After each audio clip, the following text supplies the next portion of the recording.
हे असं तेच लोक म्हणतात ज्यांना मुळातच देवानं भरभरून लुक्स दिले, अतिशय गोंडस, अतिशय क्यूट बनवलाय. पण रियालिटी मध्ये खरंच लुक्स मॅटर करत नाहीयेत का?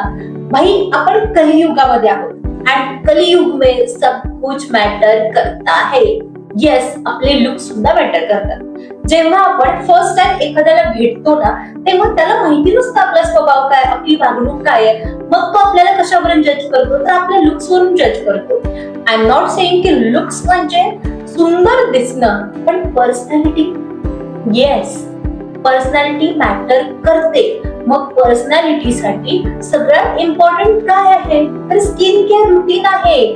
जर आपल्या थोबाडावरती पिंपल्स आहेत, ऍक्ने आहेत, सगळं फलाना ढेकणं सगळं जर आहे, तर मग आपल्याला एक कॉन्फिडन्स कसा येईल? मी म्हणते की लुक्स मॅटर करतात. याचा अर्थ असा नाहीये की आपण सुंदरच असलो पाहिजे. मुळात खरं सांगते, स्किन केअर म्हणजे आपला रंग चेंज करणं अजिबात नाहीये. आहे त्या रंगात आपण खरंच खूप छान दिसत असतो. देवानं आपल्याला बनवलंय की नाही, मग तो कुरूप गोष्ट का बनवेल ना? आपण सगळे खूप सुंदर आहोत आणि आहे त्या सुंदरतेमध्येच आपल्याला थोडासा ग्लो आणायचा. त्याच्यासाठी आपल्याला स्किन केअर करायचं. मग याला खूप सारे पैसे लागतात का? अजिबात नाही. मी म्हणते फक्त 50 रुपये लागतात आणि ह्या 50 रुपयामध्ये आपल्या खिशाला परवडेल अशा पैशात असे काही प्रोडक्ट्स आपण वापरायचे की ज्याच्यामुळे आपल्या त्वचेला एक नॅचरल ग्लो येईल, पिंपल्स वगैरे होणार नाही, टॅनिंग जाईल आणि हे सगळं खिशाला परवडेल आपल्या. मेन म्हणजे सो हाय, हॅलो, नमस्कार, मी रेवती, ग्लो विथ रेवामध्ये तुमचं सगळ्यांचं मनापासून स्वागत आहे. मी माझ्या चॅनलवरती लाईफस्टाईल, माइंडसेट बद्दलचे व्हिडिओज अपलोड करत असते. ते तुम्हाला सेल्फ इम्प्रुव्हमेंटसाठी अतिशय उपयुक्त ठरतील. तुम्हाला आणि मला एकत्र ग्रो व्हायचंय, म्हणूनच सांगते, आज आता लगेच पटकन माझ्या चॅनलला सबस्क्राईब करून टाका. हाय, आता मी करतेय माझं असं फेवरेट स्किन केअर रुटीन, जे अगदीच बजेट फ्रेंडली आहे बरं का. मला अलीकडेच ना माझ्या त्वचेवरती ते असे डार्क स्पॉट्स दिसायला लागले.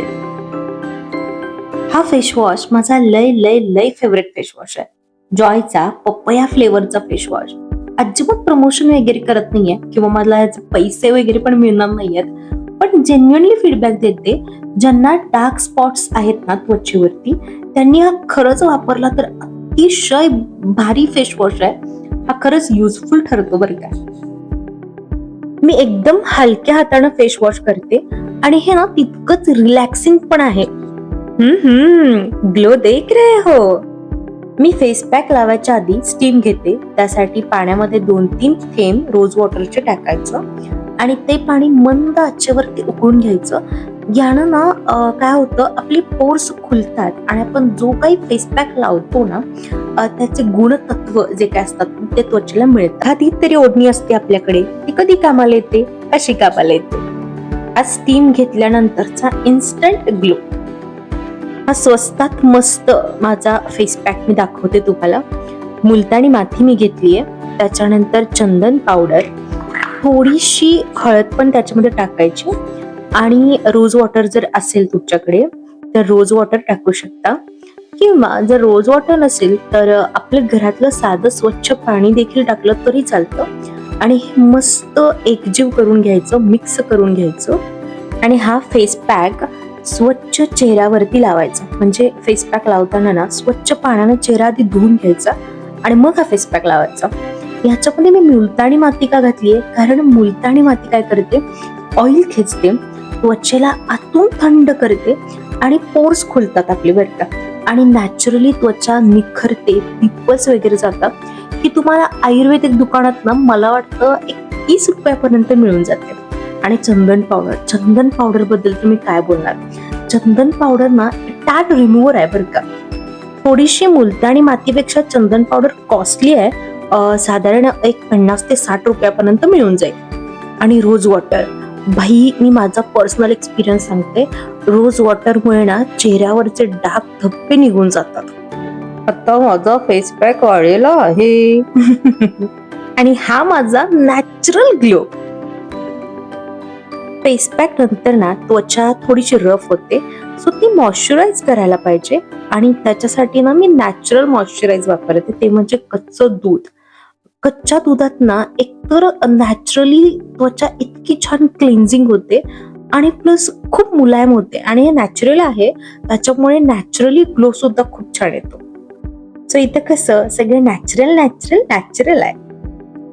हे असेच लाईफस्टाईल आणि माइंडसेट बद्दलचे मी एकदम भन्नाट भन्नाट वेगवेगळ्या टॉपिक वरती व्हिडिओज बनवत असते.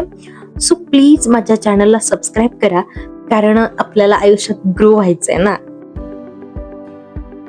जर असं खूप रिकामा वेळ जर मला मिळाला ना, तर मी असं कच्च्या दुधानं ना खूप छान मॉलिश करते आणि ह्याच्यातून काय मिळतं माहितीये का, एकतर रिलॅक्स होतं, स्ट्रेस फ्री होतं आणि चेहऱ्यावरची जी काही घाण असेल, धूळ, पोल्युशनमुळे जे काही चेहऱ्याच्या आतमध्ये साचलेलं असेल ना, ते खूप छान पद्धतीने बाहेर निघतं माहितीये.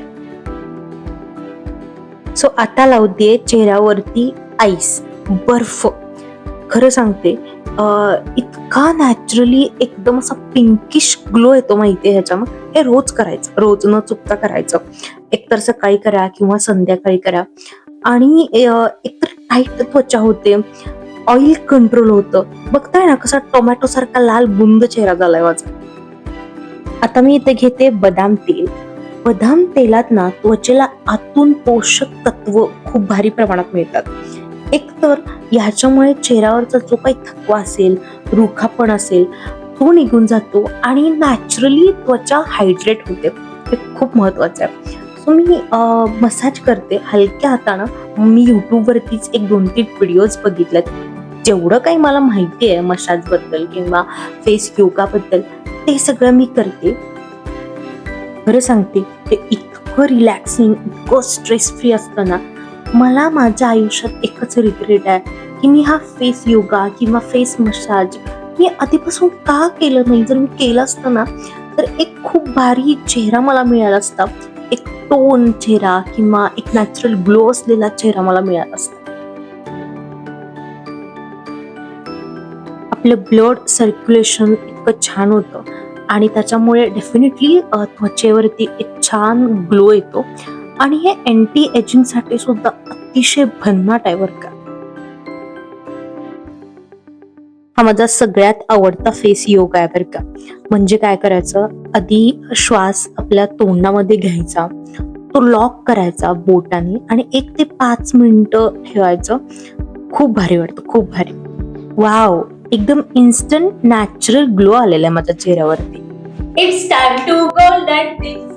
की झोपताना ना आपल्या पायांना ना मसाज करायचा बदाम तेलाने. फूट मसाज वगैरे माहिती ना तुम्हाला, तर तेच करायचं आपल्याला. यू कॅन इमॅजिन की ह्याच्यामुळे इतकं छान वाटतं, सगळा स्ट्रेस जातो, इतकं रिलॅक्स होतं आणि चांगली झोप लागते. चांगली झोप इज इक्वल टू ग्लो त्वचा इज इक्वल टू सुंदरता. जेव्हा चांगली झोप लागते ना, त्याच्यामुळे काय होतं की चेहरा ना ताजे तवाना दिसतो. हे जे डार्क सर्कल्स वगैरे असतात ना, ते काही होत नाहीत. आणि दुसरी गोष्ट म्हणजे काय होतं माहितीये का, ह्याच्यामुळे रक्ताभिसरण सुद्धा चांगलं होतं.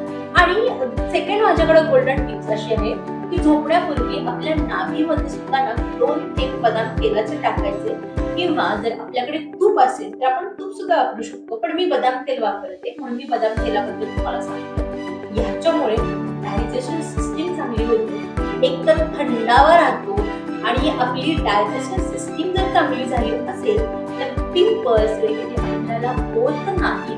मी असं म्हणत नाहीये की आज एक रात्र केलं आणि उद्यापासून सगळं चांगलं, अजिबात नाही. हे तुम्हाला दररोज करायचंय. कुठल्या पण गोष्टीला ना वेळ द्यावा लागतो, मग त्याचे रिझल्ट दिसतात. बाय.